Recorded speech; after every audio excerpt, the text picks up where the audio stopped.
Yes, we are live now. Hello friends, this is Himanshi and welcome to Let's Learn. सभी को good evening, नमस्कार, राम राम, सत श्री अकाल, अस्सलाम वालेकुम, what you feel connected with. Start करेंगे आज का सेशन सीटेट फरवरी 2026 यानी सीटेट फरवरी 2026 को लेके, जो कि 21वां संस्करण है सीटेट का, 21st एडिशन है। जितने भी आपके सवाल हैं उन सभी सवालों पे हम चर्चा करेंगे। एक Q&A सेशन कह सकते हैं आप इसको, जो सीटेट पे बेस्ड है।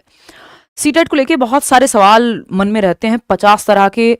अगर कोई गलती हो गई है फॉर्म में, सर्टिफिकेट में गलती हो गई है, वैलिडिटी कितनी है, कब भर सकते हैं, अब बीएड वालों को भरना चाहिए कि नहीं भरना चाहिए, क्वालिफाइंग मार्क्स कितने होते हैं, कट ऑफ होती है, टॉपर होता है, ये वो 50 तरह के आपके सवाल रहते हैं और वो सभी सवालों का जवाब इस एक सेशन में आपको मिल जाएगा। मतलब ये ऐसी बात है कि सीटेट को लेके आपके मन में कभी भी कोई भी सवाल आए और आप ये वीडियो खोल करके देखें तो आपको अपना जवाब कहीं ना कहीं इस पूरे सेशन के दौरान मिल जाएगा। क्या एग्जाम पैटर्न है, तैयारी कैसे करें, हर एक चीज पे बात करेंगे, है ना।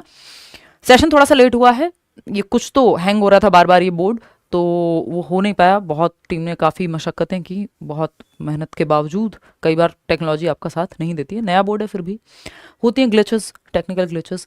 चलिए खैर कोई नहीं।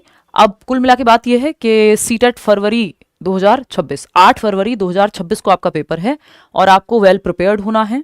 हमें और आपको दोनों को पता है कि सीटेट में अगर पासिंग परसेंटेज देखेंगे आप तो मात्र 16% लोग हैं जो लास्ट सीटेट में पास हुए हैं। दिसंबर 2024 में हुआ था और ये ऐसा भी नहीं था कि इस वाले सीटेट की जैसी स्थिति रही हो।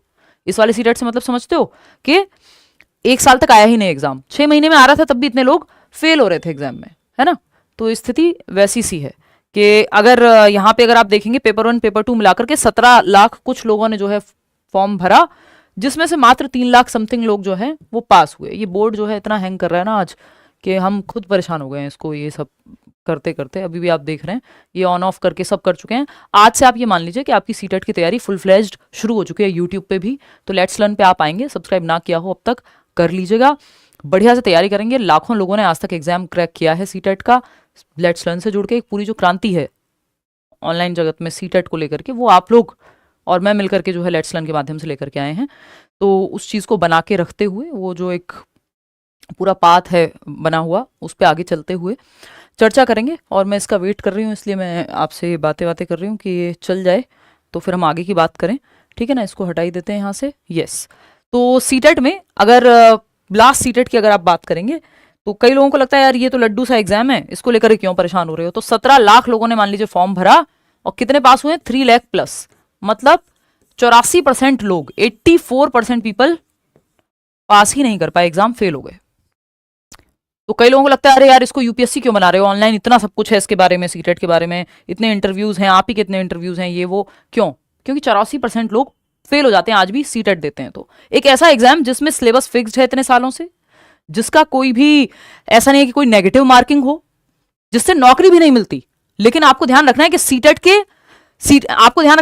से नौकरी नहीं मिलती, बट सीटेट के बिना भी नौकरी नहीं मिलेगी आपको, है ना। आप गवर्नमेंट टीचर बन ही नहीं पाएंगे, इवन ज्यादातर प्राइवेट स्कूल्स में आपको नौकरी नहीं मिलेगी यदि आप सीटेट क्वालिफाइड नहीं हैं। और आगे आगे तो ये चीज और होने वाली है कि कहीं भी आपको नौकरी मिलेगी नहीं जब तक आप सीटेट क्वालिफाइड नहीं होंगे। एटलीस्ट टीचर तो आप नहीं बन पाएंगे किसी भी रूप में, ठीक है। अब ये मत कह देना मैं घर पे बैठ के ट्यूशन पढ़ा लूंगा, वो फिर कुतर्कों का कोई अंत नहीं होता है ना, तर्कपूर्ण बात करनी है। चलिए शुरू करते हैं। बहुत सारे सवाल हैं आपके मन में, सीटेट है क्या, क्वालिफाइंग मार्क्स कितने हैं, कैटेगरी में कितने हैं, अगर आप वैसे एससी में आते हैं, बाहर नहीं आते हैं, 50 तरह की बातें हैं, तमाम बातें आपकी क्लियर हो जाएंगी। आज से हम डेली मिल रहे हैं यूट्यूब पे, तैयारी करेंगे सीटेट की आगे, ठीक है। शुरू करते हैं फर्स्ट क्वेश्चन से, जो कि है what is the CTET exam, यानी सीटेट एग्जाम है क्या भाई। ये सीटीईटी बोल लीजिए आप इसको, और कौन दे सकता है। सीटेट क्या है, तो सीटेट आपका simple central teacher eligibility test, central teachers eligibility test. यानी 2011 से पहले ये चीज नहीं थी, टेट को लाया गया, है ना। चाहे वो सीटेट हो या स्टेट टेट्स हो, यूपी टेट हो, आपका अदर स्टेट के टेट हो, हरियाणा टेट हो, राजस्थान में आपका होता है। तो ये जो टेट एग्जाम को इंट्रोड्यूस किया गया 2011 में, कि एक फिल्टर ऐड हो टीचर्स में, यानी एक सीढ़ी लेकर के आओ कि जो टीचिंग ट्रेनिंग, बहुत सारे लोग, आपको भी पता है हमारे देश में डिग्री लेना, डिप्लोमा लेना कोई इतनी बड़ी बात तो है नहीं, एक्चुअल में नॉलेज होती नहीं है। फिर हम देखते हैं पियोन के एग्जाम के लिए पीएचडी वाला व्यक्ति जो है अप्लाई कर रहा होता है। तो वो प्रैक्टिकल नॉलेज कितनी है, पेडागोजी कितनी पता है किसी को, तो वो एक लेवल पे टेस्ट हो जाए, तो क्वालिटी बेहतर हो टीचर्स की, इसलिए सीटेट या टेट लेकर के आए 2011 में। जब ये आया था 2011 में, सीटेट का पहली बार एग्जाम हुआ, 1.5 घंटे का टाइम होता था उस टाइम, आज 2.5 घंटे का पेपर होता है।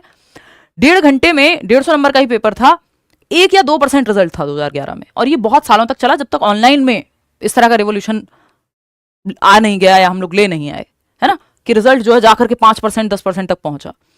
तो कहानी ये है कि आपको एक सीढ़ी एड ऑन हो जाए कि आपने टीचिंग ट्रेनिंग किया, अब उसमें से लोग फिल्टर हो जाएं सीटेट करके, उसके बाद फिर आप जॉब की तैयारी कर पाएं, गवर्नमेंट जॉब की तैयारी कर पाएं, या प्राइवेट स्कूल में भी कई जगह पे ये चीज मैंडेटरी हो ही जाएगी, कई जगह पे है भी कि आपको प्रेफरेंस सीटेट अगर आप पास हैं तो ही मिलेगी।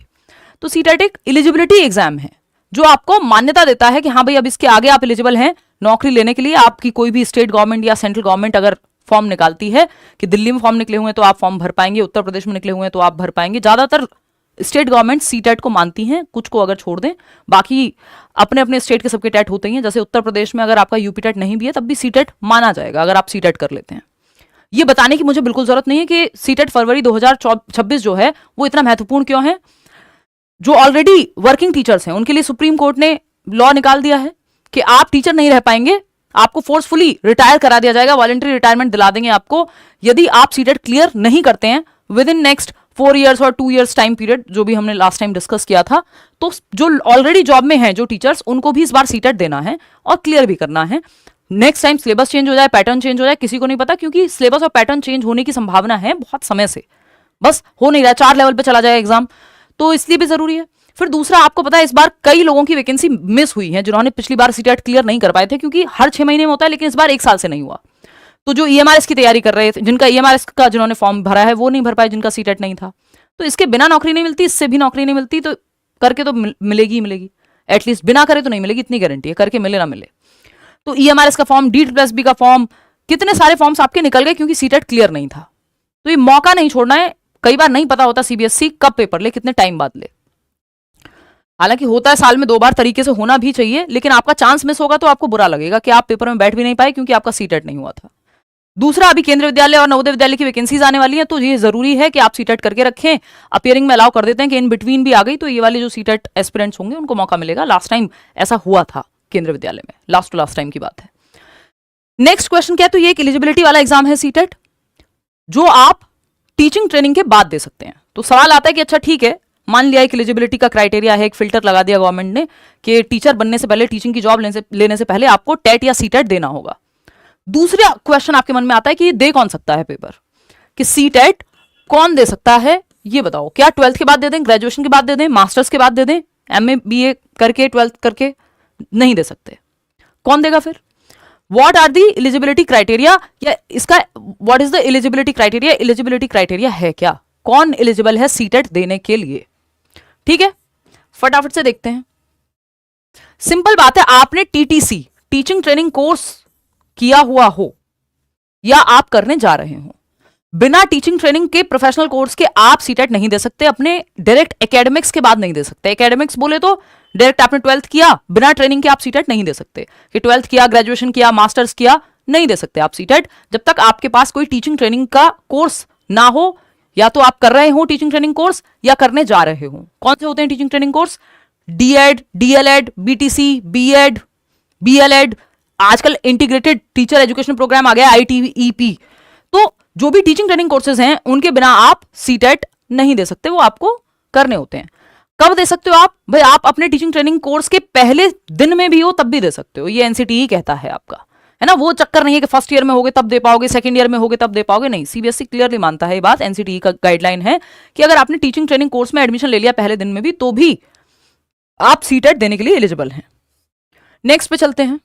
तो आपने टीचिंग ट्रेनिंग कोर्स किया हुआ हो या कर रहे हो तभी आप सीटेट दे पाओगे, सिंपल बात। नेक्स्ट क्वेश्चन है सीटेट सर्टिफिकेट वैलिडिटी। ठीक है, आपने कर लिया क्वालिफाई, कितने नंबर पे होता है, क्या होता है, वो भी अभी आएंगे। वैलिडिटी कितनी है? तो इसका सिंपल जवाब है, 2021 में इन्होंने कर दिया था if I am not wrong, तो कि लाइफ टाइम वैलिडिटी है, NCTE कहता है। क्या है? लाइफ टाइम, जीवन भर। और ये रेट्रोस्पेक्ट में लागू होता है नियम, मतलब जब 2011 में सीटेट आया था और 2021 तक 10 सालों तक यही रहा है कि आप सीटेट का पेपर देंगे और 7 साल तक सर्टिफिकेट आपका वैलिड माना जाएगा अगर आप सीटेट क्रैक कर लेते हैं तो। यानी 90 नंबर अगर ले आते हैं जनरल कैटेगरी में और 82 ले आते हैं किसी और कैटेगरी में, तो आप एलिजिबल हैं, मतलब आपका क्वालिफाई हो गया, सीटेट पास कर लिया आपने, और ये 7 साल तक ये सर्टिफिकेट वैलिड रहेगा, घर पे आता था सर्टिफिकेट। अब ऐसा नहीं है, अब ये लाइफ टाइम वैलिडिटी है, यानी जीवन पर्यंत, और ये रेट्रोस्पेक्ट में नियम लागू होता है। मतलब 2011 से आज तक आपने कभी भी सीटेट किया हो, आपका वो मान्य रहेगा सर्टिफिकेट, आपका कोई भी उसे ये नहीं कहेगा कि नहीं अब आपका सर्टिफिकेट एक्सपायर हो गया। ऐसा नहीं है, सीटेट सर्टिफिकेट की वैलिडिटी लाइफ टाइम है। ये बाकी टेट्स पे भी लागू होता है, चाहे वो यूपी टेट हो या अदर स्टेट के एग्जाम हो, ठीक। तो ये 7 ईयर्स है, ऐसा नहीं है, चाहे आपने कभी भी पेपर दिया हो, है ना, 2011 में दिया हो, 12 में दिया हो, आज तक एक बार भी यदि आपने सीटेट क्लियर किया है तो आप हमेशा के लिए सीटेट पास माने जाएंगे, आप क्वालिफाइड हैं, लाइफ टाइम वैलिडिटी है, ठीक है। एज का कोई बैरियर होता नहीं है सीटेट देते समय, कोई एज बैरियर नहीं है, कोई एज लिमिट नहीं है सीटेट की। आप अगर 18 साल के हैं, 17 साल के हैं, 15 साल के हैं, जब आपकी टीचिंग ट्रेनिंग हो जाए, और 98 साल के हैं तब भी सीटेट दे सकते हैं, 18 साल के हैं तब भी सीटेट दे सकते हैं। 98 साल में क्या करेंगे आप देके सीटेट, वो आपकी मर्जी है, किसी की क्यूरियोसिटी हो तो दे सकता है भाई, है ना, मन हो कहीं कुछ शेयर करने का। तो लाइफ टाइम वैलिडिटी है, एज बार कोई नहीं है, नंबर ऑफ अटेम्प्ट्स पे कोई लिमिट नहीं है, कितनी भी बार आप सीटेट दे सकते हैं, कितने भी साल के हैं अगर आप तो सीटेट दे सकते हैं, कोई भी दिक्कत उसमें नहीं है। और एक बार अगर आपने कर लिया क्वालिफाई सीटेट तो कोई दिक्कत नहीं है, फिर आपको दोबारा देने की जरूरत नहीं है, मन करे तो दे सकते हो, ठीक है। चलिए खैर आगे बढ़ते हैं नेक्स्ट क्वेश्चन पे। तो लाइफ टाइम वैलिडिटी है, जो आपका सर्टिफिकेट है वो लाइफ टाइम वैलिड रहेगा। आती है बात जिसपे बहुत ज्यादा सवाल आप लोगों के रहते हैं कि what is the cut off और क्वालिफाइंग मार्क्स फॉर सीटेट। कई लोगों को लगता है कट ऑफ निकलती है सीटेट की, तो इस बार तो जो है मान लीजिए इतने पे मेरिट गई है और अगले साल इतने पे जाएगी और कोई टॉप करेगा। तो सीटेट में ना तो कोई कट ऑफ होती, ना ही कोई टॉपर होता। इंटरव्यू में डालने के लिए लोग लिख देते हैं, कभी हो सकता है हमारी टीम ने भी लिख दिया हो, बट सीटेट में कोई टॉपर नहीं हो सकता और ना ही कोई कट ऑफ होती, ना ही कोई मेरिट बनती है। ये क्वालिफाइंग एग्जाम है कि इतने परसेंट फिक्स नंबर ले आओ, 60% आप 150 में से, तो 150 का 60% 90 नंबर आप क्वालिफाई कर लिए। किसी का किसी से कंपटीशन नहीं है सीटेट में, आपको दूसरे से कंपीट ही नहीं करना, आपका कंपटीशन खुद से है और एक क्राइटेरिया से, इसको क्राइटेरियन रेफरेंस टेस्ट कहते हैं, जहां एक क्राइटेरिया सेट है कि भाई अगर 12वीं में पास करना है तो मान लो 33% नंबर ले आओ तो पास माने जाओगे, लाने को आप ले आओ 99%, वो एक अलग कहानी है, ठीक है ना। तो यहां तो मेरिट एटलीस्ट नहीं बनाता सीबीएसई, वो बात अलग है। हमारे लर्नर्स 143, 141, 140 ऐसे नंबर्स कई बार लेकर के आ चुके हैं, जो हाईएस्ट है आज तक का सीटेट में। चलिए खैर, what is the cut off और क्वालिफाइंग मार्क्स। क्वालिफाइंग मार्क्स क्या है? 90 marks for general candidate, 90 number 150 में से आपके आ जाए। 150 नंबर का पेपर होता है फिक्स, है ना। 150 में से 90 नंबर अगर आप ले आए, जो सामान्य कैटेगरी है, अनरिजर्व्ड कैटेगरी है, 90 नंबर आप ले आए, आप सीटेट क्वालिफाइड माने जाएंगे लाइफ लॉन्ग। 82 मार्क्स यदि आप किसी भी कैटेगरी से हैं, किसी भी कैटेगरी बोले तो ईडब्ल्यूएस इसमें काउंट मत कीजिएगा, ईडब्ल्यूएस नहीं लगता सीटेट में, क्योंकि सीटेट कोई नौकरी दिलाने वाला एग्जाम नहीं है, ये एलिजिबिलिटी का एग्जाम है। तो इकोनॉमिकली वीकर सेक्शन जो ईडब्ल्यूएस कोटा है वो नहीं लगता सीटेट में, तो सीटेट में ईडब्ल्यूएस का कोई फायदा नहीं मिलता। तो जिनके पास ईडब्ल्यूएस है वो लोग बार बार पूछते हैं कि क्या ईडब्ल्यूएस लागू होगा, नहीं, ईडब्ल्यूएस सीटेट में नहीं लागू होता, सिंपल बात। नेक्स्ट पॉइंट पे आएंगे तो 82 नंबर अगर आप SC ST OBC या फिर पर्सन्स विद डिसेबिलिटी हैं, ठीक है, पर्सन्स विद डिसेबिलिटी हैं, तो आपको क्या है 82 नंबर लेकर के आने हैं, सिंपल बात। और मतलब 55%, कितने 55% नंबर आपको चाहिए यदि आप किसी कैटेगरी से हैं। जनरल कैटेगरी को 60% मार्क्स चाहिए होते हैं। अच्छा, कई बार क्या होता है, आपका ऐसा होता है कि स्टेट में आप ओबीसी में आते हैं, कुछ कास्ट हैं जो, जैसे अगर दिल्ली का मैं एग्जांपल लूं, डीड प्लस भी में अभी वैकेंसी निकली हुई है, कि कुछ कास्ट ऐसी हैं जिनका जो अपने स्टेट में, यानी आप अगर दिल्ली से हैं तो आप ओबीसी में काउंट होंगे और वैसे देश भर में आप जनरल में काउंट होते हैं। जैसे जाट जो है एक एग्जाम्पल है इसका, ठीक। तो अब जो मान लीजिए जो जाट लोग हैं वो यहाँ दिल्ली में, अगर आपके 92 से पहले फादर यहाँ आए हुए हैं तो क्या है ओबीसी में काउंट होंगे, आप दिल्ली के रेजिडेंट हैं 92 से पहले, देश भर में आप जनरल हैं। तो अगर आप स्टेट में ओबीसी काउंट होते हैं तो वो आपकी गवर्नमेंट उसको कंसीडर कर लेगी, मार्क्स वहां आपके लग जाएंगे 82 नंबर। लेकिन अगर आप मान लो केंद्रीय विद्यालय का एग्जाम भर रहे हैं तो नहीं आप वहां पे लागू हो पाएगा, क्योंकि वो जनरल आपका सेंट्रल का एग्जाम है, ठीक है ना। तो इस बात को यहां पे ध्यान रखना है सिंपल, कि अगर आप किसी भी कैटेगरी से हैं तो वो कैटेगरी उस स्टेट में आप आते हैं या देश भर में आते हैं उस हिसाब से लग जाएगा, उसकी कोई टेंशन है नहीं, क्लियर है बात। कोशिश करें वैसे जनरल में काउंट कर लें। तो SC ST OBC EWS category लागू ही नहीं होती सीटेट में, कोई भी मान्यता नहीं है, इनको 90 नंबर ही लेकर के आने हैं, जनरल में काउंट होंगे। ठीक है, 90 नंबर लेकर के आने, 90 मार्क्स, 90% नहीं 60% होता है जो कि। ठीक, तो इतनी सी बात है। 90 नंबर जनरल कैटेगरी में हैं तो आप पास माने जाएंगे, और अदर किसी भी कैटेगरी से हैं आप, ऐसा नहीं है इसमें कोई विमेन का कोटा नहीं चलता कि आप महिला हैं तो आपको कम मेरिट पे पास होना है, नहीं, आपको 90 नंबर ही लाने हैं। अगर आप महिला हैं और किसी कैटेगरी से हैं, SC ST OBC या पर्सन्स विद डिसेबिलिटी में आती हैं, तब आप 82 मार्क्स ला सकती हैं। अच्छा, जो दिव्यांग जन हैं या पर्सन्स विद डिसेबिलिटी हैं, उनको स्क्राइब ले जाने का प्रावधान है, एक्स्ट्रा टाइम का प्रावधान है, वो जो उनके नियम चलते हैं ऑलरेडी, जो RPWD एक्ट 2016 है उसके हिसाब से यहाँ पे भी लागू होते हैं सीटेट में भी। ठीक है, चलिए खैर आगे बढ़ेंगे। तो कट ऑफ इसमें कोई नहीं होती, मेरिट कुछ नहीं बनती। नेक्स्ट क्वेश्चन है आपका, व्हाट इज द सिलेबस और एग्जाम पैटर्न। एग्जाम पैटर्न क्या है? अच्छा, इससे पहले मैं एक छोटी सी बात बता दूं कि जो सीटेट का आपका बैच है उसमें एडमिशंस ऑलरेडी आपके ओपन हैं, आप चाहें तो एनरोल कर सकते हैं, करियरविल ऐप करके डाउनलोड, और बेसिक सी आपकी फीस है। सिलेबस चेंज होगा जो भी होगा, क्योंकि अभी इन्होंने 24 अक्टूबर को ये तो कह दिया CBSE ने कि 8 फरवरी को पेपर लेंगे, लेकिन सिलेबस फाइनल नहीं किया है, फॉर्म कब से भरे जाएंगे ये नहीं बताया है, तो ये सब जल्दी ही बता देंगे, आज में बता दें, कल में बता दें, CBSE की मर्जी है, और हो सकता है कि 2-4-6 दिन लेकर के बताएं, तो उसकी आपको चिंता नहीं करनी, जो भी चेंज होगा तभी से आपकी क्लासेस शुरू होंगी बैच में। लेकिन एडमिशन आप अभी ले लीजिए, एक प्रॉपर मतलब आप एडमिशन लेके बैठ जाइए कि ताकि तब अगर फीस भी इंक्रीज होती है तो आपको पता हो। ठीक है, इतनी सी बात है। करियरविल ऐप पर जाएंगे, टीचिंग सेक्शन में जाएंगे, वहां आप एनरोल कर सकते हैं बैच में। नेक्स्ट क्वेश्चन पे आते हैं, व्हाट इज द सिलेबस और एग्जाम पैटर्न। एग्जाम पैटर्न क्या है और सिलेबस क्या है? तो 150 नंबर का आपका जो है पेपर होता है, सिलेबस चेंज होने की संभावना कम ही है, इनको पता नहीं अचानक से जो है ऐसे कोई ईश्वर के दर्शन हो जाए, कुछ हो जाए इनको, है ना, तब तो बात है, जैसे वो गांव में बोलते हैं ना कि माता वाता आ जाए, तो वो वाला वो उस टाइप का कुछ पंगा होगा। मेरा कोई ऐसा मानना नहीं है इन सब चीज़ों में, बट आप समझ रहे हो मैं क्या कहना चाहती हूँ, कि कुछ दिमाग घूम जाए अचानक से तो संभव है कि सिलेबस में कोई परिवर्तन हो, अदरवाइज सिलेबस में परिवर्तन होने की संभावना ना के बराबर है ना। तो 150 नंबर का पेपर होता है, आज तक की अगर मैं बात करूँ ये ऐसा ही होने वाला है अभी भी, बाकी चेंज होगा तो पता लग ही जाएगा। ठीक, 5 सब्जेक्ट आते हैं पेपर 1 में और 4 सब्जेक्ट आते हैं पेपर 2 में। ठीक है, फटाफट से समझ लेते हैं। पेडागोजी, इसमें अगर 150 में से 90 नंबर की तो पेडागोजी है अलग अलग सब्जेक्ट की। एग्जाम पैटर्न की अगर आप बात करेंगे तो एग्जाम पैटर्न कुछ ऐसा दिखता है कि टोटल मार्क्स हैं 150 नंबर, नेगेटिव मार्किंग 0, कोई नेगेटिव मार्किंग होती नहीं है सीटेट में कभी भी, ना ही होने वाली है, क्योंकि क्वालिफाइंग एग्जाम है। पेपर ऑफलाइन मोड में होता है, यानी आपका OMR शीट आपको मिलेगी। बीच में 2 साल जो है ऑनलाइन हुआ था, लेकिन ऑनलाइन में बहुत कॉम्प्लिकेशन हो जाती है, महीने महीने भर एग्जाम चलता था, तो वो बेवजह सीटेट के लिए लेंदी बन रहा था। तो पेपर जो है अभी ऑफलाइन मोड में होता है, OMR पे आप गोले भर के आते हैं। 2.5 घंटे का पेपर होता है, यानी 150 क्वेश्चन है, 150 मिनट मिलेंगे, 1 नंबर का 1 क्वेश्चन, नेगेटिव मार्किंग कुछ है नहीं, तो इनफ टाइम इसमें मिलता है। लेकिन पेडागोजिकल क्वेश्चन है तो आपको इनफ प्रैक्टिस आपकी होनी चाहिए, तभी आप क्लियर कर पाएंगे, नहीं तो जैसे वो 84% लोग फेल हो रहे हैं, स्थिति वैसी बन जाती है अगर सीरियस ना लिया जाए एग्जाम को। तो डिफाइंड सिलेबस है, सिलेबस एकदम डिफाइंड देते हैं CBSE वाले, तो उसकी चिंता नहीं करनी, सिलेबस के हिसाब से पढ़ेंगे, वो सब मैं करा दूंगी, उसकी आपको चिंता लेनी ही नहीं है। अगर आप सब्जेक्ट की बात करेंगे तो इस तरह से आपको ये मिल जाएगा, पेपर 1 और पेपर 2। पेपर 1 कौन दे सकता है, पेपर 2 कौन दे सकता है, उस पर भी हम चर्चा करने वाले हैं प्रॉपर। ठीक है, अपने दोस्तों को जो तैयारी कर रहे हैं उनको बता देना कि आज से तैयारी हो गई है शुरू, रोज रात को 9 बजे हम मिलेंगे।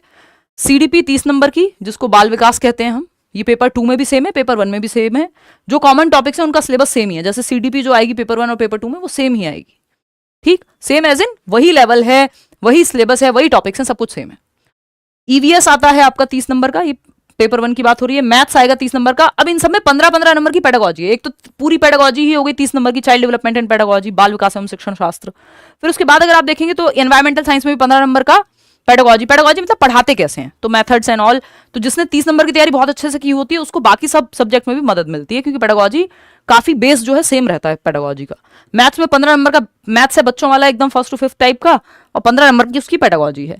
लैंग्वेज 1 जो भी आपने ली हो, लैंग्वेज कौन सी चूज करनी है उस पर भी हम बात करेंगे, जिससे नंबर आपके ज्यादा से ज्यादा आ सकें। तो 15 नंबर का पैसेज आ जाता है, मतलब 8 और 7 2 पैसेज आते हैं, और 15 नंबर की पेडागोजी। ऐसे ही दूसरी लैंग्वेज है, ये दोनों बिल्कुल सेम दे देते हैं आजकल, ये ट्रांसलेटेड देते हैं एकदम। तो 150 नंबर हो जाते हैं, 30-30 नंबर के 5 सब्जेक्ट सिंपल पेपर 1 में। पेपर 2 में आप अगर SST से हैं तो 60 नंबर की SST, उसमें 40 नंबर की NCERT से आती है एज इट इज उठ के, 6th 7th 8th की जो NCERT है SST की, हिस्ट्री पॉलिटी ज्योग्राफी की, और 40 नंबर का वो आ जाता है, 20 नंबर की पेडागोजी आती है। पेडागोजी की तैयारी आपकी स्वयं हो जाएगी अगर आप ठीक से पढ़ लेंगे मेरे साथ CDP, तो ये 20 नंबर आप आसानी से सॉल्व कराएंगे पेपर में, थोड़ा सा प्रीवियस ईयर लगा लेंगे।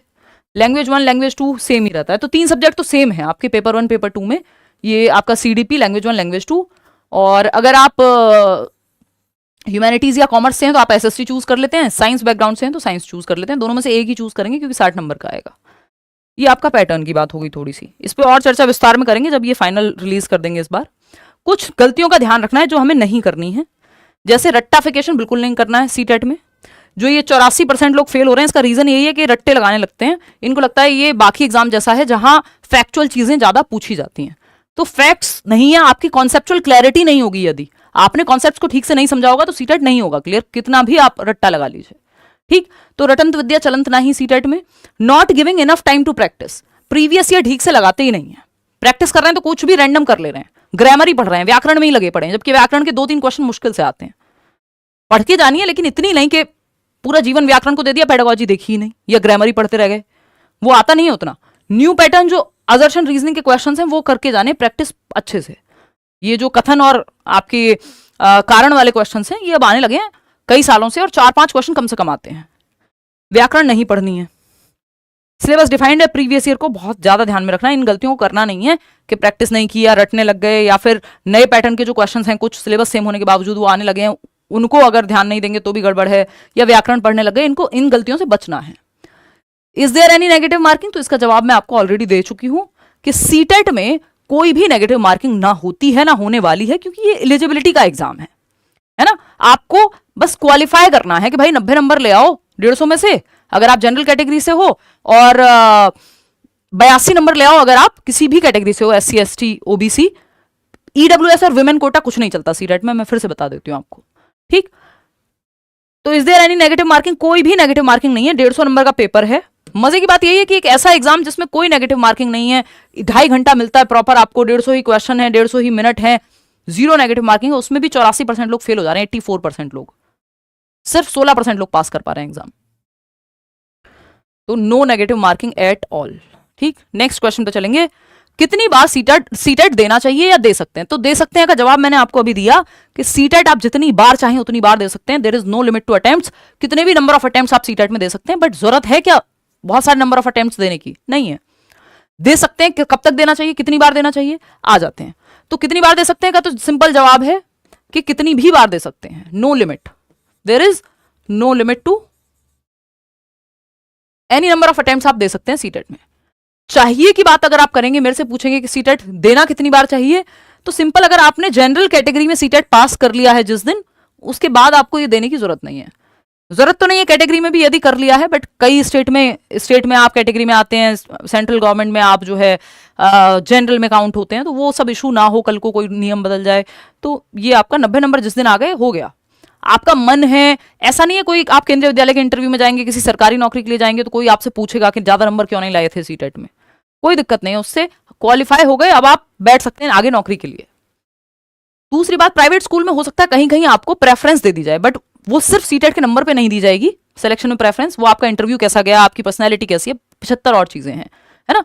तो ऐसा नहीं है कि आपको कोई बहुत सीटेट के नंबर कहीं बहुत ज्यादा मायने रखते हैं, नहीं, आपके कॉन्फिडेंस के लिए मायने रख सकते हैं, आपकी नॉलेज जितनी अच्छी होगी, मैक्सिमम नंबर लेकर के आइए यहाँ, आप 140 लाइए, पिछले लर्नर्स के आए हैं हमारे, तो ऐसा नहीं है कि आप नंबर मत लाइए, नंबर खूब लाइए, क्योंकि जितना ज्यादा पढ़ेंगे उतना आपको फिर कॉन्फिडेंस आएगा जब आप अच्छे नंबर लाएंगे, लेकिन नंबर कुछ मायने रखते नहीं है सीटेट में।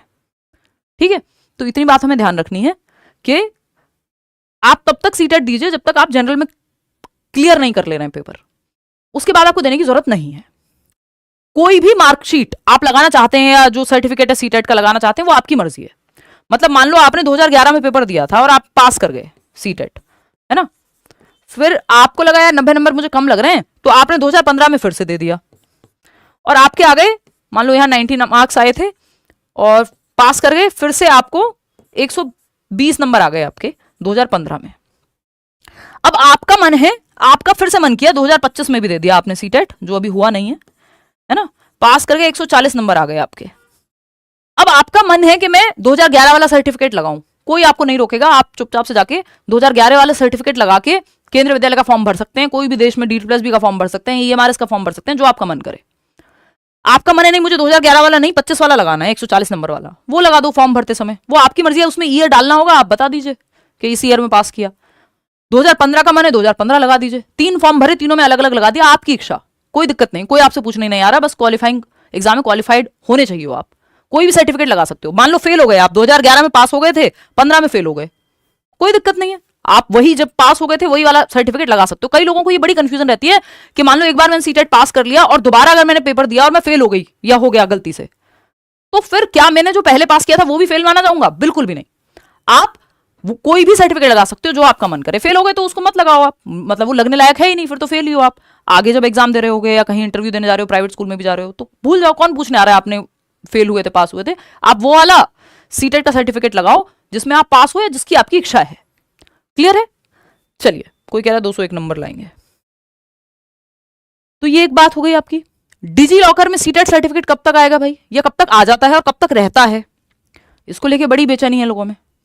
तो 2016 तक की बात है, 2011 से 16 तक घर आया करता था सीटेट का सर्टिफिकेट। एक बार तो मुझे याद है मैंने ऐसे ही फर्स्ट ईयर में दे दिया था, तो वो घर आ गया था सर्टिफिकेट। ऐसे ही आता था पहले, ऑफलाइन में आता था, है ना, घर आता था सर्टिफिकेट चल के आपके बाय पोस्ट, ठीक है, घर पे आता था हार्ड कॉपी में, है ना, हार्ड कॉपी में आपके घर पे सीटेट का सर्टिफिकेट आया करता था। एक समय की बात है, प्राचीन काल की। लेकिन 2018 से 2016 से 18 में 2 साल पेपर ही नहीं हुआ। 2018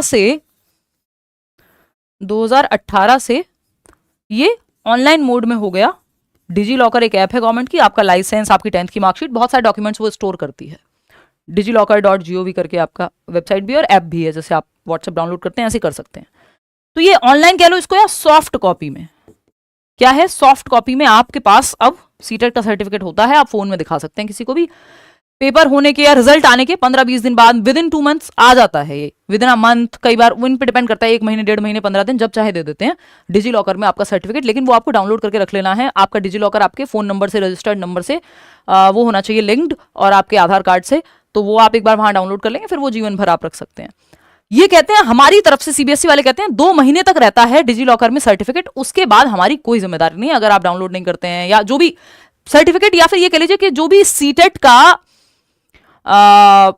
वो कहते हैं कि डेटा है उनके पास, तो वो कह रहे हैं हम तो भाई 2 महीने तक स्टोर करते हैं, उसके बाद आपकी चिंता है। तो वो एक बेसिक बात है जो मैं आपको बताना चाह रही थी।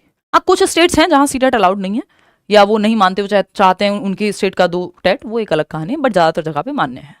तो इतनी बात होपफुली आपको क्लियर हो गई होगी कि डिजी लॉकर में अगर आप डाउनलोड करके रख रहे हैं तो आप कभी तक रखिए, उसकी कोई दिक्कत नहीं है, बट डाउनलोड कर लीजिए और अपने आधार कार्ड को और जो आपका रजिस्टर्ड नंबर है उसको डिजी लॉकर से अटैच करके रखिए, और उसी नंबर को आप फॉर्म जब भर रहे होंगे, फॉर्म फिलिंग कर रहे होंगे सीटेट की, तो उसी नंबर का इस्तेमाल कीजिए, उसी ईमेल आईडी का इस्तेमाल कीजिए, बार बार वो सब मत बदलिए, फिर दिक्कत होती है, आपको सारे डॉक्यूमेंट्स एक जगह नहीं मिल पाएंगे।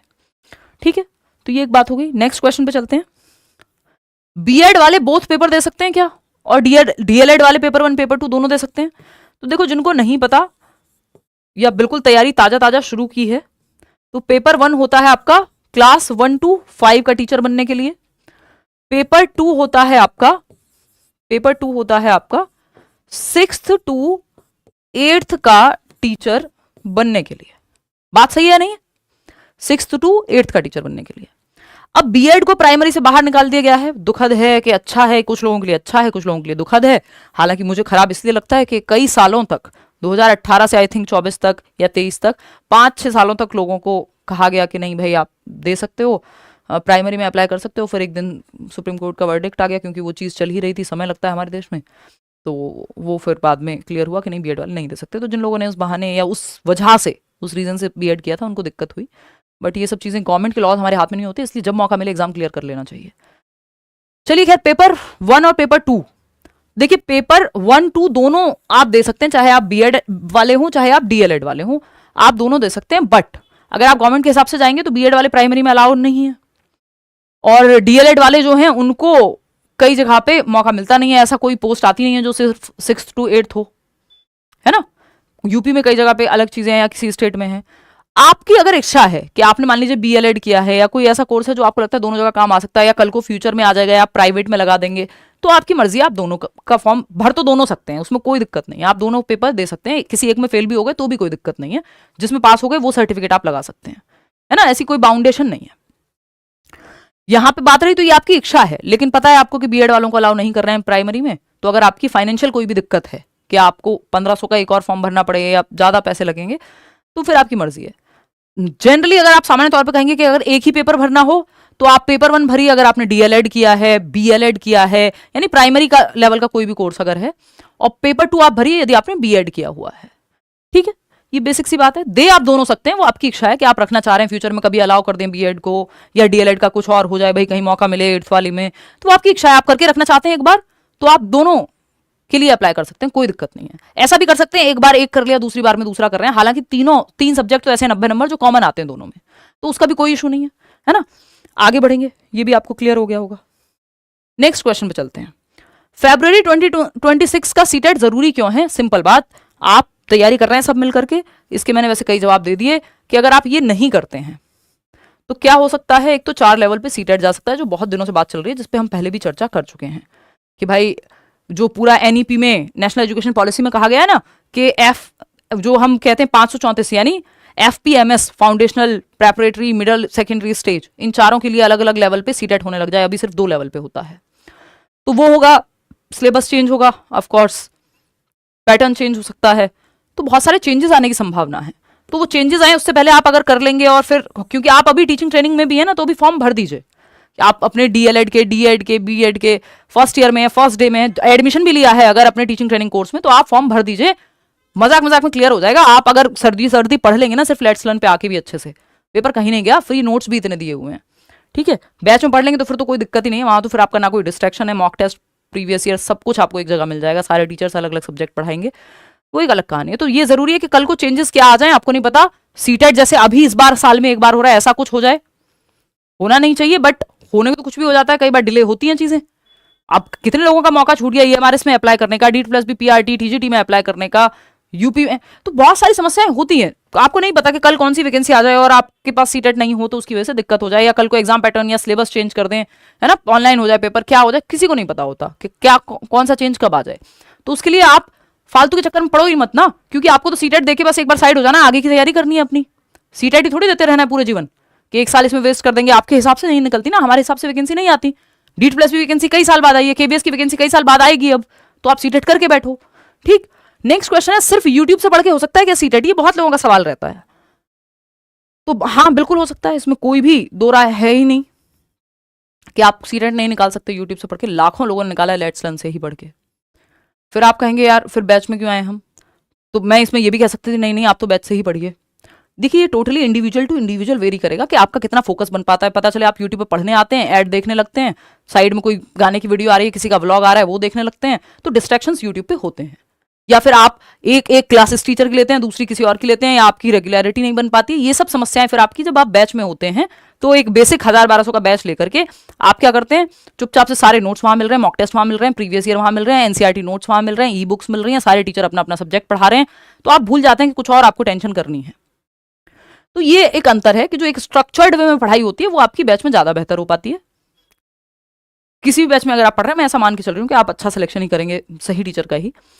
और सिर्फ यूट्यूब से पढ़ रहे हैं तो थोड़ा भटकना पड़ता है, लेकिन इतनी सारी मैराथन्स हैं, फ्री नोट्स मैंने दिए हुए हैं, वो सब आप पढ़ सकते हैं और आपको वो डायरेक्ट फायदा करेंगे। तो ये आप पे भी डिपेंड करेगा कि आप कितने कॉन्फिडेंट हैं, आप किस तरह के व्यक्ति हैं, है ना। ये जैसे फ्री नोट्स हैं, ये इतने कम पेजेस में आपको अलग अलग सब्जेक्ट के फ्री नोट्स मैंने दिए हुए हैं। आप इस वीडियो के नीचे डिस्क्रिप्शन में भी चले जाओगे तो वहां से डाउनलोड करके पढ़ सकते हो, एकदम फ्री नोट्स हैं। इसका ऐसा नहीं है कि किसी को भी आपको 2 रुपए देने हैं। हमारे ऑफलाइन के DEET+B के बैच में इतने सारे लर्नर्स हैं जिन्होंने यूट्यूब से पढ़ के, फ्री पढ़ के जो है किया हुआ है सीटेट क्लियर, और ऐसे भी बहुत लोग हैं जो बैच से पढ़ते हैं। तो वो आपके ऊपर है टोटली।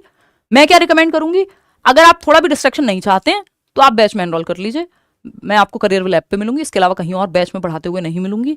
तो प्लीज़ मेरे नाम पे कोई भी fake channel, fake website, fake Telegram channel, ये वो, उससे दूर रहिए। पेड कोर्स सिर्फ करियर ऐप पे आता है, टीचिंग सेक्शन में जाकर के, और फ्री में यूट्यूब पे पढ़ाती हूँ आपके लेट्स लर्न पे। इसके अलावा कहीं भी आपको मैं पढ़ाते हुए नजर नहीं आऊंगी, है ना। हिमांशी सिंह दूसरा एक चैनल है, उस पर व्लॉग कभी आपको देखने को मिलेगा। तो ये मिस इन्फॉर्मेशन या बहुत सारे ऐसे चैनल्स बने हुए हैं, तो वो कहीं भी 2 रुपए मत दे दीजिएगा। वैसे आप देख रहे हैं वो एक अलग चीज़ है। देखिएगा नेक्स्ट क्वेश्चन है, लैंग्वेज कैसे चूज करें। लैंग्वेज के चक्कर में 60-60 नंबर की गलतियां लोगों की हो जाती हैं, और आप कम से भी कम 30 नंबर एक्स्ट्रा ला सकते हैं अगर आप सही लैंग्वेज चूज कर लेंगे। तो समझ लो 30 नंबर 150 में से आपके एक्स्ट्रा आ जाएंगे अगर आप सही से लैंग्वेज चूज कर लोगे। 2 लैंग्वेज चूज करनी होती है आपको, L1 और L2, L1 और L2, ठीक है। L1 कोई भी हो सकती है, जो भी 22 भाषाएं हैं देश में, और L2 भी कोई भी हो सकती है, बस दोनों सेम नहीं होनी चाहिए। यानी अगर आपने लैंग्वेज 1 हिंदी ली है तो आप इंग्लिश लैंग्वेज 2 लेंगे या कोई और भाषा लेंगे, लेकिन हिंदी लैंग्वेज 2 नहीं ले सकते। ऐसा नहीं हो सकता ना, लैंग्वेज 1 भी हिंदी ली, लैंग्वेज 2 भी हिंदी ली, तो ये तो पॉसिबल ही नहीं है। लैंग्वेज 2 आप इंग्लिश, उर्दू, संस्कृत, जो आपका मन करे वो ले सकते हैं। अब कौन सी लेनी चाहिए, तो मैं आपको बता दूं, अगर आप हिंदी लैंग्वेज 1 लैंग्वेज 2 में से कुछ भी ले रहे हैं, मतलब आपको अगर हिंदी चूज ही करनी है, तो आप हिंदी को लैंग्वेज 1 लीजिए। इंग्लिश, चाहे आप इंग्लिश मीडियम के व्यक्ति क्यों ना हो, आपने जिंदगी भर इंग्लिश मीडियम पढ़ा हो, तब भी आप इंग्लिश को लैंग्वेज 2 के रूप में ही लीजिए, क्योंकि आप पैदा तो इसी देश में हुए होंगे, मैं मान के चल रही हूं।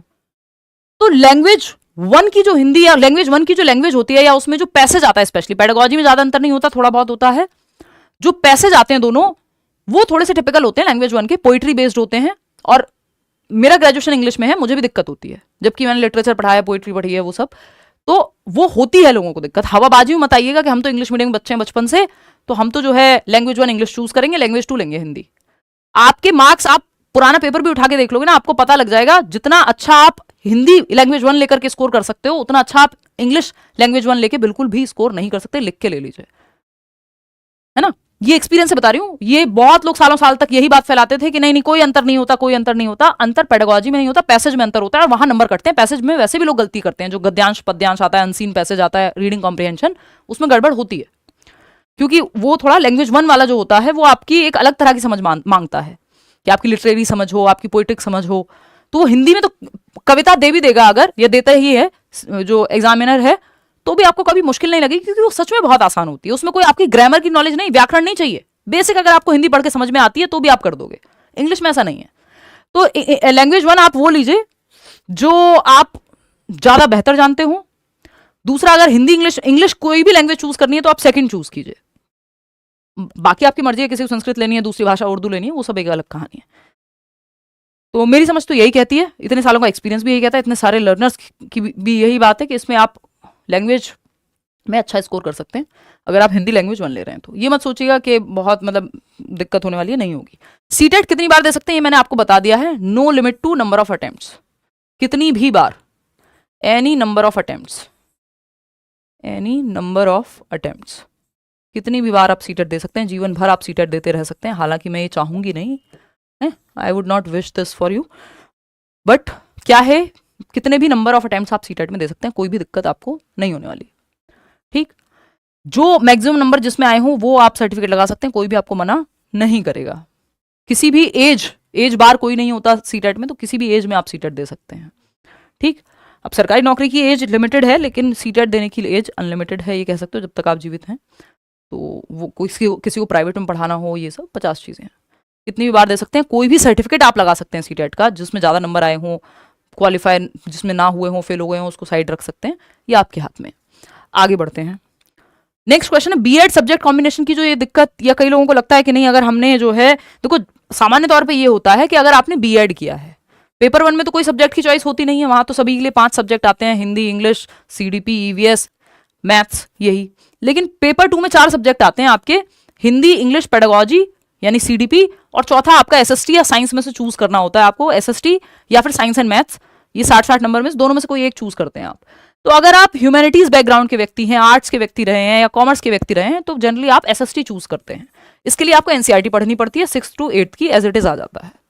लेकिन अगर आप बीएससी किया है आपने, मतलब एमए किया है आपने, या बीकॉम किया है आपने, तो वो आप एसएसटी ले लेंगे। लेकिन अगर आपने साइंस पढ़ा है यानी बीएससी किया है, तो आप फिर साइंस या मैथ्स वाला ऑप्शन चूज करते हैं। बाकी आप दोनों में से कुछ भी कर लेंगे, ऐसा नहीं है कि वो सीबीएसई वाले आपको बुला के कहेंगे, या आगे एग्जामिनर जो भी आप एग्जाम देंगे उसमें कहा जाएगा आपने सीटेट में ये क्यों नहीं लिया था। वो मैटर करता नहीं है, कई केसेस में मैंने देखा है। कुछ भी आप ले सकते हैं। सीटेट सर्टिफिकेट में अगर गलती है तो क्या करें भाई? पिताजी के नाम में गलती हो गई, माता जी के नाम में गलती हो गई, सीटेट के सर्टिफिकेट में आपके नाम में गलती हो गई, आपके गांव के नाम में गलती हो गई, है ना, या किसी और चीज में गलती हो गई, आपका कैटेगरी आपने गलत भर दी कि आप जनरल से थे बट आपने ओबीसी भर दिया, तो सीटेट सर्टिफिकेट में अगर किसी भी प्रकार की गलती है तो क्या वो सुधर सकती है? तो जवाब है हाँ और ना दोनों। क्यों कह रही हूं मैं ऐसा? सीबीएसई कहता है अपने ऑफिशियल क्यूएनए में या एफएक्यू में, जो उन्होंने वेबसाइट पे अपलोड किया हुआ है, आप जाकर के पढ़ सकते हैं, कि भाई अगर आप कोई भी गलती करते हैं सीटेट सर्टिफिकेट में या सीटेट का फॉर्म भरते समय, तो आपको करेक्शन का मौका नहीं मिलेगा। एक करेक्शन विंडो होती है, ऑनलाइन फॉर्म जब निकलेंगे आपके, उसके कुछ टाइम बाद तक चेंजेस का वो मौका देते हैं सीबीएसई वाले। उस करेक्शन विंडो के बाद आप कोई भी चेंज नहीं करा सकते हैं। और ऑफलाइन तो बिल्कुल भी मत चले जाना कि सीबीएसई के सेंटर कोई एंटरटेन नहीं करेगा, ऐसा उन्होंने लिखा हुआ है साफ साफ कि आप करेक्शन नहीं करा सकते। अगर कोई भी गलती आपके सीटेट के फॉर्म फिलिंग में या सर्टिफिकेट में है तो सीबीएसई वो करेक्ट नहीं करेगा। जैसे ही वो विंडो, करेक्शन विंडो खत्म हो जाती है फॉर्म भरने के बाद, कुछ टाइम तक रहती है वो। लेकिन इसमें मैं हाँ क्यों कह रही थी, एक तो ये जवाब हो गया सीबीएसई का, जो सीबीएसई ने अपने एक फॉर्मेट में प्रॉपर दिया हुआ है वेबसाइट पे सीटेट के बारे में, कि सीटेट में चेंजेस नहीं होंगे, सिंपल बात। ऑफलाइन में तो बिल्कुल एंटरटेन नहीं करेंगे आपको।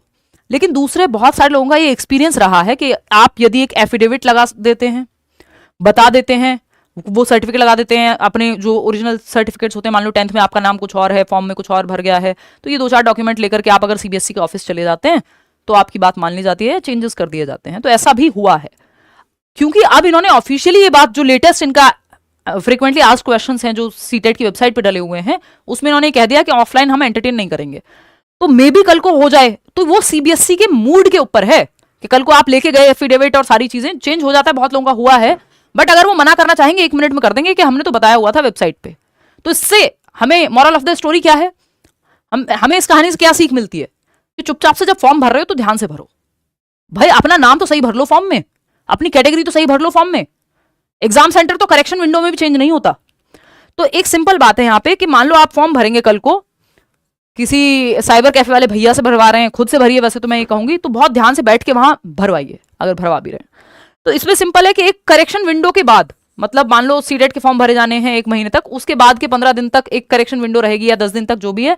उस करेक्शन विंडो में तो आप चेंज कर देंगे कि आपका नाम गलत भर गया, आपने देखा, सही कर लिया, कोई बात नहीं, फॉर्म भरते समय। और जो कंफर्मेशन पेज आता है वो नए वाला डाउनलोड कर लिया जो आपने चेंज किया है उसके साथ। फिर वो कंफर्मेशन पेज से ना आपको वो मिलता है, कल को आप जब सेंटर में जाते हैं एग्जाम देने, तो वो जरूरी होता है। एप्लीकेशन नंबर आपके पास होना चाहिए, फॉर्म भरते समय ईमेल आईडी और ये फोन नंबर वगैरह सही डालिएगा। अब अगर हम देखें इसके बाद आपका चेंज नहीं होगा, ऐसा सीबीएसई कहता है, बट एफिडेविट वगैरह लगा करके लोगों ने किया है। तो हो सकता है कि जब आप सीबीएसई के ऑफिस जाएं पड़पड़गंज, तो दिल्ली में, तो एफिडेविट लगाएं, रिक्वेस्ट करें, तो वो मान ले बात। हो सकता है वो ना माने बात, ज्यादा चांसेस है मान लेते हैं, बट यू नेवर नो, क्योंकि उन्होंने वेबसाइट पे लिखा हुआ है हम चेंजेस नहीं कराएंगे, सिंपल बात। तो करेक्शन विंडो में ही चेंज करके देख लीजिए, उसी दौरान चेक कर लीजिए कि कोई गलती तो नहीं हुई है। होपफुली आपको जवाब मिल गया होगा। चलिए आगे बढ़ते हैं। नेक्स्ट क्वेश्चन क्या है, और 2-4-6 सवाल आपके रहते हैं। फिर आपका ऐसा कोई भी सवाल जो आप इधर उधर कमेंट करते रहते हैं, परेशान होते रहते हैं कि क्या ये हो सकता है, क्या वो हो सकता है, क्या, वो आप मुझे बता दीजिएगा। अगर इसके अलावा भी आपके मन में कोई सवाल रह जाए, वैसे तो इस सेशन के बाद नहीं रहेगा, तो आप कमेंट्स में बता दीजिएगा। मैं अलग से कभी टाइम निकाल के एक अलग से वीडियो बना दूंगी कि भाई इसका जो समाधान है वो ये है ना। वैसे मैं अलग अलग वीडियोस में बताती रही हूँ समय समय पे, बट फिर भी कई लोगों को कंफ्यूजन रहता है, ठीक है ना। हाउ टू प्रिपेयर, कैसे तैयारी करें भाई सीटेट की, कौन सी किताबें इस्तेमाल करें, है ना। ये 2 सवाल हैं, बहुत ही मन में आपके व्याकुलता रहती है इन सवालों को लेके। सीटेट करने के लिए, सीटेट एग्जाम पास करने के लिए कौन से किताबें पढ़ें और कैसे तैयारी करें, ये 2 सवाल बहुत रहते हैं। किताबों की अगर बात करेंगे आप मुझसे, मैं सिंपल कहूंगी आप प्रीवियस ईयर क्वेश्चंस लीजिए, और जो फ्री नोट्स मैंने आपको दिए हुए हैं लेट्स लर्न से, नीचे डिस्क्रिप्शन बॉक्स में आपको लिंक मिल जाएगा, आप सर्च कर लेंगे टेलीग्राम पे तो भी मिल जाएंगे, लेट्स लर्न की वेबसाइट पे भी मिल जाएंगे, फ्री है एकदम, 1 रुपया नहीं देना आपको। तो बुक्स के नाम पे जो आपको फ्री नोट्स मिले हुए हैं वो आप कर लीजिए। और अगर कोई बुक लेनी ही है, बहुत आपके अंदर इच्छाएं हैं, तो सिर्फ प्रीवियस ईयर क्वेश्चंस की एक बुक उठा लीजिए। मार्केट में बहुत सारी किताबों में गलतियां होती हैं, तो वैसे तो आप सीटेट की वेबसाइट से डायरेक्ट डाउनलोड करके कर लेंगे तो ज़्यादा बेहतर है।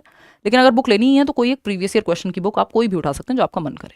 साथ में फ्री नोट्स या मैराथन सेशंस मैंने कराए हुए हैं इतने सारे, वो साथ में आप देख सकते हो, है ना। प्रिपेयर करने के यही 2-3 तरीके हैं कि प्रीवियस ईयर क्वेश्चंस आपको भरपूर प्रैक्टिस करने हैं, और आप क्या कर सकते हैं, साथ में फ्री नोट्स पढ़ सकते हैं और मैराथन सेशंस देख सकते हैं। अगर आपको फिर भी लगता है कि नहीं मुझे तो एक किताब पढ़नी ही होगी, तो आप पढ़िए फिर एनसीईआरटी, इसके बाहर मत जाइए। 6th, 7th, 8th की एनसीईआरटी, एसएसटी की या साइंस और मैथ्स की, वो आप पढ़ लेंगे 6th to 8th की। पेपर इसके बाहर 60 नंबर का तो बिल्कुल नहीं जाता, जो आपका एसएसटी और मैथ्स एंड साइंस है ना। थर्ड फोर्थ फिफ्थ क्लास की ईवीएस पढ़ लेंगे पहली से पांचवी कक्षा के लिए, पेपर 1 के लिए, तो वो इनफ हो जाएगा। तो अगर आपको बुक्स पढ़नी है तो NCERT books, previous year questions की एक बुक ले सकते हो या सीटेट की वेबसाइट से डाउनलोड कर सकते हो। और इसके अलावा अगर आप देखेंगे तो मैंने फ्री नोट्स दिए हुए हैं लेट्स लर्न पे, वो आप सर्च कर लीजिए free notes by Himanshu Singh, और या नीचे डिस्क्रिप्शन बॉक्स में लिंक मिल जाएगा। या फिर दूसरी चीज है, आपको सिंपल लेट्स लर्न की ऐप पे जाके मॉक टेस्ट दे सकते हो, इतने सारे सेट्स पड़े हुए हैं, प्रीवियस ईयर पड़े हुए हैं, क्विज दे सकते हो डेली, तो वो आप कर सकते हो। ठीक है, चलिए आगे बढ़ेंगे। Next, when will results be declared, कब होते हैं रिजल्ट्स जनरली डिक्लेयर, या कब होता है सीटेट का रिजल्ट डिक्लेयर? तो मैं आपको बता दूं, 15 दिन में, पेपर होने के 15 दिन बाद आ जाती है आंसर की, ऑफिशियल आंसर की, और एक उसके 15 दिन बाद आ जाता है आपका रिजल्ट इसका सीटेट का। यानी सीटेट का एग्जाम होने से 1 महीने के अंदर अंदर आपका आ जाता है रिजल्ट, और सीटेट का 15 दिन के, सीटेट का एग्जाम होने के 15 दिन बाद आंसर की आ जाती है ऑफिशियल, और सीटेट का रिजल्ट आ जाता है 1 महीने 1.5 महीने के अंदर अंदर। सिंपल, ठीक। चलिए आगे बढ़ेंगे। इस सीटेट कंडक्टेड ऑनलाइन और ऑफलाइन, ये मैंने आपको बता दिया है कि अब पहले 2020-21 की बात है तो 2 साल इन्होंने ऑनलाइन भी लिया था, लेकिन अब नहीं लेते हैं, ऑफलाइन होता है पेपर, ओएमआर शीट पे होता है पेपर अभी। ठीक है, तो उसकी आपको दिक्कत नहीं लेनी है, नेगेटिव मार्किंग कुछ है नहीं। इतनी बात क्लियर है? कोई दिक्कत परेशानी दर्द समस्या? What is the language of the CTET paper, ये कई लोगों के मन में सवाल रहता है कि सीटेट का जो पेपर आता है वो हिंदी में आता है कि इंग्लिश में आता है। मैं तो हिंदी मीडियम से हूं, तो अगर मैंने हिंदी भर दिया तो क्या इंग्लिश नहीं मिलेगी? क्या गलती से इंग्लिश भर दिया तो हिंदी नहीं मिलेगी? कोई टेंशन नहीं लेनी, पेपर बाइलिंगुअल आता है, पेपर आता है आपका बाइलिंगुअल, 2 भाषाओं में आता है, हिंदी और इंग्लिश। तो आपको एक साइड हिंदी देखने को मिलेगी, दूसरी साइड इंग्लिश देखने को मिलेगी, आप दोनों में से जो चाहें उस भाषा में सवाल पढ़ सकते हैं। लैंग्वेज है तो देखो वो तो एक ही भाषा में आएगी, अगर आप हिंदी वाला सेक्शन देखो तो हिंदी में आएगी, वो थोड़ी इंग्लिश में ट्रांसलेट होकर आएगी। लेकिन हिंदी और इंग्लिश की जो पेडागोजी है, हिंदी इंग्लिश, हाँ पेडागोजी स्पेशली हिंदी और इंग्लिश की सेम आती है, बस ट्रांसलेटेड होती है। ठीक है ना, तो अगर किसी को हिंदी में नहीं समझ आ रही तो वो इंग्लिश में जाके देख सकता है। अच्छा, एक चीज और है कि अगर आपका क्वेश्चन हिंदी में गलत आया है लिखा हुआ, तो इंग्लिश को ही फाइनल माना जाता है। हिंदी में मिस्टेक को ये लोग कंसिडर करते हैं कि हाँ हो सकती है हमसे, लेकिन जो इंग्लिश वाली साइड होती है उसको फाइनल मानते हैं पेपर में, अगर हिंदी की साइड कोई गलती है भी तो ये आपको ध्यान रखना है कि एक बार जब जिस क्वेश्चन में आप कंफ्यूज हो कि भाषा समझ नहीं आ रही, इंग्लिश की साइड झांक के देख लो। ठीक, पेडागोजी, वैसे भी पेडागोजी के बहुत सारे टर्म्स हैं जो इंग्लिश में ज्यादा आसान पड़ते हैं। नेक्स्ट क्वेश्चन है, is CTET mandatory for government school teaching jobs? Yes it is. देखिए 11th-12th के टीचर के लिए अभी तक सीटेट नहीं होता है, इवेंचुअली हो जाएगा, लेकिन अगर आपको इस देश में सरकारी मास्टर या मास्टर नहीं बनना है तो आपको सीटेट क्रैक करना पड़ेगा। जो भी सेंट्रल गवर्नमेंट या स्टेट गवर्नमेंट के एग्जाम्स हैं सब जगह पे जो है सीटेट मांगा जाता है, कोई इक्का दुक्का कोई रेयर केस होगा किसी स्टेट में, अदरवाइज है नहीं। आप केंद्रीय विद्यालय में अप्लाई करेंगे तो आपको सीटेट पास होना चाहिए, आप नवोदय विद्यालय में अप्लाई करेंगे तो आपको सीटेट पास होना चाहिए, आप ईएमआरएस में अप्लाई करेंगे आपका सीटेट पास होना चाहिए, आप दिल्ली में अप्लाई करेंगे DSSB में आपका सीटेट पास होना चाहिए, है ना, आप आर्मी पब्लिक में अप्लाई करेंगे वहां भी आपका सीटेट पास होना चाहिए। मतलब सीटेट तो आपको पास करना ही है यदि आपको सरकारी टीचर बनना है तो, सिंपल बात। तो ये जरूरी है, ज्यादातर स्कूल में हो जाएगा, या तो बड़े स्कूल्स में आज भी है कि प्राइवेट स्कूल में भी वो आपको प्रेफरेंस देते नहीं है यदि आपका सीटेट पास ना हो। तो सीटेट, अगेन मैं वही कहूंगी, सीटेट से नौकरी नहीं मिलती, बट सीटेट के बिना भी नौकरी नहीं मिलती। कई लोगों का तो यही सवाल रहता है कि क्या सीटेट करके नौकरी मिल जाएगी, क्या CBSE दे देगा हमें नौकरी सीटेट के बाद? स्कूल में नौकरी मिल जाती है सीटेट करके? सीटेट करके कोई नौकरी नहीं मिलती, सीटेट करके एक सर्टिफिकेट मिलता है कि अब आप ऑफिशियली सरकारी नौकरी के लिए अप्लाई करने के लिए एलिजिबल हुए हैं। ये करना ही पड़ेगा, पहली सीढ़ी है या दूसरी सीढ़ी है। पहली सीढ़ी हम मान लेते हैं आपकी टीचिंग ट्रेनिंग, फिर आपने सीटेट दिया, तीसरी सीढ़ी आपकी नौकरी है। When is CTET conducted? साल में 2 बार होता है आपका सीटेट। अगर आप कोई समस्या ना आए, कोई तूफान तनाव ना रहे CBSE को, तो 2 टाइम्स आपका एग्जाम होता है, या तो जनवरी और दिसंबर में। ऐसा कई बार हुआ है, पहले जनवरी और दिसंबर में लेते थे, अभी क्या है जुलाई और दिसंबर में भी लेते हैं बहुत बार, है ना। तो ये लेकिन साल में 2 बार होने की पूरी पूरी संभावना रहती है, और 2 बार सीटेट होता है साल में। किसी किसी साल इनको चक्कर आ जाते हैं तो ये सो जाते हैं, है ना। जैसे इस साल हुआ कि पिछले साल दिसंबर लास्ट में जो है पेपर हुआ था मिड दिसंबर में, और अब 2024 से सीधा 26 में हो रहा है पेपर, फरवरी में। 2016 से 18 में ऐसा ही हुआ, सितंबर 2016 को पेपर लेके CBSE सो गया और दिसंबर 2018 में जागा कि दिसंबर 2018 में सीधा पेपर आया। लगभग 2 साल 3 महीने पेपर ही नहीं हुआ। खैर वो समय था जब मैंने शुरू ही किया था, ऑनलाइन का उतना जमाना नहीं था। आज के समय तो ऐसा हुआ, तो हमें भी पता है, आपको भी पता है, हम धरने पे ही बैठेंगे जाके, बट इनकी मर्जी की होता है, लेट तो ये लोग कर ही देते हैं। ठीक, मतलब कोई वो ही नहीं है कि भाई हुआ ही नहीं 2 साल तक एग्जाम। कहना है चेंज माई एग्जाम सेंटर, ये आप पहले से ध्यान रखिएगा। एक बार जब आप फॉर्म भर देंगे सीटेट 2026 फरवरी 2026 के जब आप फॉर्म भर रहे होंगे, तो एग्जाम सेंटर एक बार में ही चूज कर लीजिएगा, बाद में चेंज नहीं होगा। ऐसा सीबीएसई ने कहा हुआ है साफ साफ। करेक्शन विंडो में भी एग्जाम सेंटर चेंज करने का मौका आपको नहीं मिलेगा। तो ये 3 प्रेफरेंस भरवाता है आपसे, मैं अभी आपको बता देती हूँ। जब आप एग्जाम सेंटर भर रहे होते हैं तो पहली प्रेफरेंस वो भरिए जो आपके पास पड़ता हो, मिलेगा नहीं मिलेगा पता नहीं। जैसे मान लीजिए मैं दिल्ली से हूं, तो मैं पहली प्रेफरेंस दिल्ली भर दूंगी।